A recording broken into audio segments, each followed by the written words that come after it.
નમસ્કાર દોસ્તો, વિડીયોમાં ફરી એક વખત તમારું સ્વાગત કરું છું. ગુજરાતની અંદર ઘણા બધા લોકોને મનમાં એવો વહેમ છે કે ખેડૂત આંદોલન પૂરું થઈ ગયું છે. ખેડૂતો પોતાનું આંદોલન સમેટીને પાછા આવી આવ્યા છે અને સ્વાભાવિક છે કે ગુજરાતની અંદર કોઈ ગોદી મીડિયા આ ખેડૂત આંદોલનના એક પણ ન્યૂઝ બતાવતું નથી. એટલે જે લોકો ટીવી જોવાને ટેવાયેલા હોય એ લોકોને તો એવું લાગે કે ભાઈ કોઈ જાતના ન્યૂઝ આવતા નથી એટલે કદાચ ખેડૂત આંદોલન સમેટાઈ ગયું હશે. પણ એવું નથી. જે રીતે રામલીલા મેદાનમાં ખેડૂતો એકત્રિત થયા છે, તમે વિચાર કરો, જે તડકામાં ખેડૂતો અત્યારે બેઠા છે એ હાલત જોઈને કોઈ એવું કહી શકે કે આ ખેડૂતો નથી, ખાલિસ્તાનીઓ છે, આતંકવાદીઓ છે. જે રીતે ખેડૂત આંદોલનને લઈને લોકો એકઠા થયા છે ત્યારે સરકારને જે ચેલેન્જ આપી છે એ ચેલેન્જથી મોદી શાહ ચૂપ થઈ ગયા છે. ત્યારે ખેડૂત આંદોલનની અંદર એક વ્યક્તિએ જે વાત કરી છે, ભારતીય જનતા પાર્ટીના જે ધજિયા ઉડાવી નાખ્યા છે અને ખાસ કરીને નરેન્દ્ર મોદીને જે કહ્યું છે કે ભાઈ અંબાણી અદાણીના ઈશારે નાચતા આ વ્યક્તિ 24 કલાક અદાણી અંબાણીના ઈશારે નાચે છે, તો તમે વિચાર કરો કે આ વ્યક્તિ એની પાસેથી કેટલી ફીસ લેતા હશે.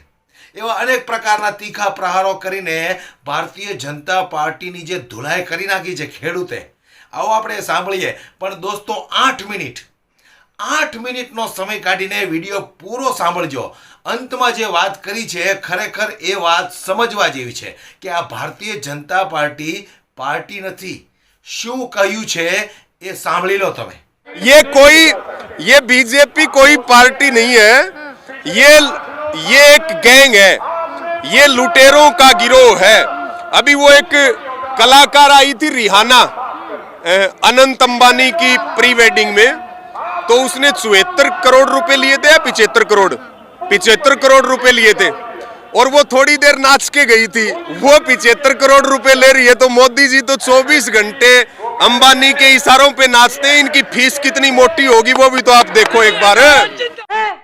यहाँ आप देख भी रहे हैं कि कैसे पानी भर करके किसानों को रोकने का काम किया. सिर पे कफन बांध के और जान हथेली पर लेकर के चलेंगे, किसान ट्रैक्टर के ऊपर चलेगा तो फिर वो दिल्ली की छाती पर आकर के रुकेगा. दुनिया की कोई ताकत रोक नहीं सकती. कुछ वोट हम किसान का लेंगे, कर्जा हम उद्योगपतियों का माफ करेंगे और एमएसपी की घोषणा करेंगे, लेकिन एमएसपी किसान को मिलेगी नहीं. संभव तो सब कुछ है, या तो सरकार हमसे पूछ ले और या हमें काम करने का मौका दे दे, संभव करके दिखा देंगे इसी बजट में. नहीं, ये वो सरकार है जो घोड़ों को नहीं है घास और गधे खा रहे च्यवनप्राश. इनका प्रचार और इनकी पैकिंग वो बहुत शानदार होती है, लेकिन खोखले वादे और झूठ बोलने का काम और देश को धर्म और जात के नाम पे बांटने के अलावा इन्होंने पिछले 10 साल में किया ही क्या है? केवल और केवल लोगों को लड़ाना, उनको जो है धर्म जाति के नाम पे बांटना, यही काम किया है. इसके अलावा कोई काम नहीं किया. नहीं, किसान तो यहाँ रामलीला ग्राउंड में बैठा है, किसान तो यहाँ बैठा है और वो तपती धूप में भी बैठा है, वो पानी के बीच में भी बैठा है, वो आंधी बारिश तूफान के बीच में खेती भी कर रहा है और वो अपने आंदोलन को भी मजबूत करने का काम कर रहा है. अब जो मोदी जी दिखा रहे हैं वो कौन सा किसान है, वो हमारे समझ से बाहर है.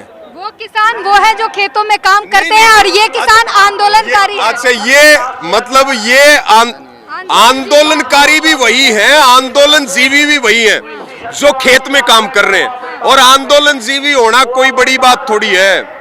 हम इनकी तरह दंगा जीवी और भाषण जीवी और झूठ जीवी तो नहीं है. हम खेती भी कर रहे हैं और हम आंदोलन भी कर रहे हैं.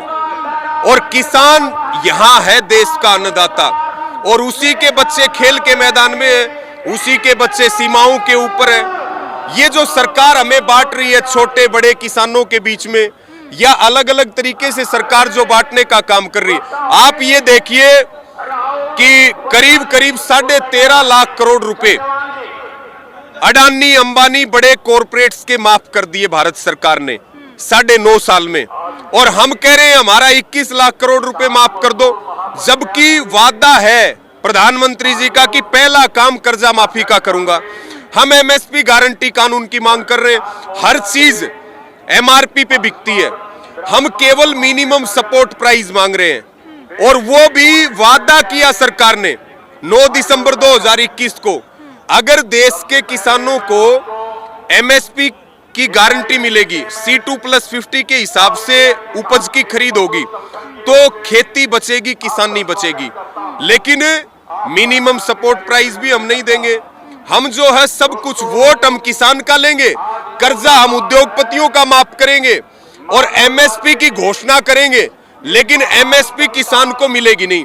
केवल 6% एमएसपी देश में किसानों को मिलती है।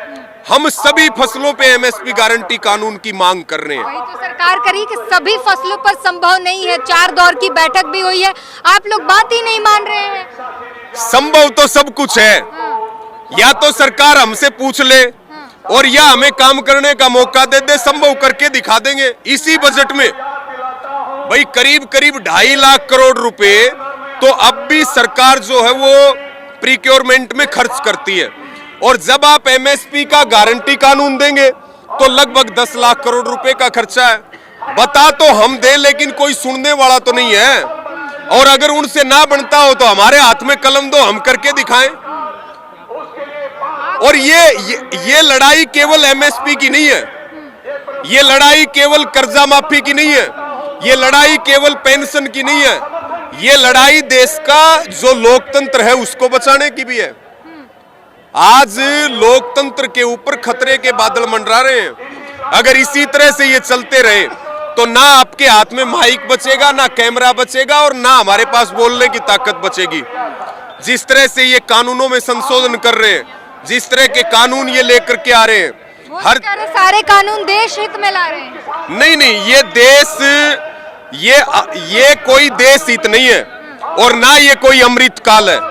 ये देश हित के नाम पे वही काम करना चाहते हैं जो काम कभी अंग्रेजों ने इस देश में किया था, ये वही काम करना चाहते हैं। आप कहते हैं बीजेपी सरकार को, मोदी सरकार को किसान विरोधी बताते हैं, लेकिन जयंत चौधरी को देखिए एनडीए में शामिल हो गए। देखिए, चौधरी चरण सिंह कहते थे कि सांप और संगी इकट्ठा मिल जाए तो सांप को छोड़ देना, पहले संगी से निपटना। और जयंत चौधरी ने शर्म बेच खाई, इतनी नहीं बेचनी चाहिए जितनी जयंत चौधरी ने बेच दी। और भारत रत्न बांटेंगे रतन और बेचेंगे वतन। नियम है 1 साल में 3 दे सकते हैं, भारत रत्न 5 दे दिए, हो सकता है चुनाव आचार संहिता से पहले मोदी जी 5 और दे दें। यानी कि चौधरी चरण सिंह कोई भारत रत्न के वो नहीं है मोहताज, वो तो पूरे देश के रत्न है। जयंत चौधरी को सत्ता भले ही मिल जाए, लेकिन दिलों में लोगों के जो सम्मान उनके प्रति था वो उन्होंने खत्म करवा लिया। और हरियाणा में देखो अभी दुष्यंत चौटाला में क्या बन रहा है, उसी तरह से जयंत चौधरी में बनेगा। ये जो चमन्नी छाप की राजनीति इस देश में चल रही है, और ये जो बीजेपी की गोद में जाकर के बैठ रहे हैं, इनका जनता हिसाब करेगी। अभी हरियाणा में आपने देखा कि सीएम का चेहरा बदल दिया। भाई 4.5 साल हो गए, सरकार में कुछ बच ही नहीं रहा, लूटपाट सारी कर ली, सारा राज जो है आपने कर लिया। अब आप चेहरे बदल रहे हो, आप जो है बैकवर्ड का वोट पाने के लिए बैकवर्ड का चेहरा लेकर के आ रहे हो। तो इतना ये जनता समझ रही है। अब गठबंधन को अलग करने का नाटक कर रहे हैं, दुष्यंत अलग हो गया, बीजेपी अलग होगी, पहले वाला गठबंधन टूट गया, नया समझौता हो गया कि चुनाव अलग अलग लड़ेंगे और जो विरोध का वोट है उसको बांटने का काम करेंगे। तो जनता सब देख रही है, जयंत चौधरी का भी हिसाब किताब हो जाएगा, ये सब का होगा जैसे अभी दुष्यंत चौटाला का हो रहा है। एक सवाल और कि लोग तो ऐसे देख रहे हैं कि जिस सरकार ने, सीएम ने किसानों पर गोली चलाई, उनकी हत्याएं कर दी, उसको मोदी जी ने हटा दिया सत्ता से। आप क्या कहेंगे? नहीं, सत्ता से कहां हटाया है? मोदी जी तो तारीफों के पुल बांध के आए हैं और लोकसभा का टिकट दे दिया है। वो कह रहे हैं कि मेरा बहुत पुराना मित्र है खट्टर, हम दरी पे साथ सोया करते थे, साथ जो है खाना खाया करते थे, और मैं इनको दिल्ली लेके जाऊंगा। सजा कहां दी है? जनता भ्रम में है। हाँ, नहीं, जनता भ्रम में नहीं है, भ्रम में मोदी जी हैं। जनता कोई भ्रम में नहीं है, जनता तो इंतजार कर रही है, इलाज करेगी। कैसे इलाज करें? इलाज करेगी, इलाज तो देखो वोट से होगा और वोट की पूरी रुखाड़ी करनी पड़ेगी। केवल ईवीएम पे बटन दबाने से वोट नहीं मिलेगा। जब तक वोट की काउंटिंग नहीं हो जाएगी तब तक आपको लठ लेकर के वोट की रुखाड़ी करनी पड़ेगी, क्योंकि ये वोट भी चोरते हैं, ये चोर हैं। તો વધુમાં વધુ આ વિડીયોને શેર કરો, દરેક લોકો સુધી પહોંચાડો, કારણ કે જગતનો તાત જે અનાજ ઉત્પન્ન કરીને લોકો સુધી પહોંચાડે છે, આજે એ જ ખેડૂત પોતાના હક માટે આંદોલન પર લડી રહ્યો છે। વિચાર કરો તમે દોસ્તો। વધુમાં વધુ વિડીયોને શેર કરો, દરેક લોકો સુધી પહોંચે, દરેક લોકો વધુમાં વધુ જાગૃત બને।